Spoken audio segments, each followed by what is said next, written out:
So it's done this about 4 times already. My foot is all the way down on the clutch. I'm going to turn the key, and nothing happens. I'm in the start position. Nothing is happening.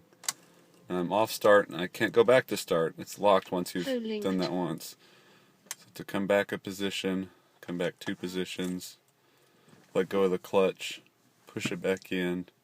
I'm going to do it again. Still nothing. Bluetooth. So we'll come back. I'll put it in. Bluetooth. I believe it's position 1. Still got my foot hard down on the clutch. I'm going to wait a few seconds. I'll turn off the stereo so we don't have to listen to her anymore, hopefully. Maybe not. Okay, now I'm going to try again. Nothing. Off, on, off, on. Foot off the clutch. Foot on the clutch. Nothing. So I said nothing happens when I turn the key in to start, but I've found that that's not true. If I'm really quiet, I can hear, when I push it towards start, a little bit of a mechanical or electric whirring coming, maybe from under the hood. 1, 2, 3.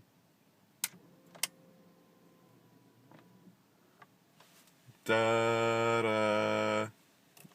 If you heard that. One more time.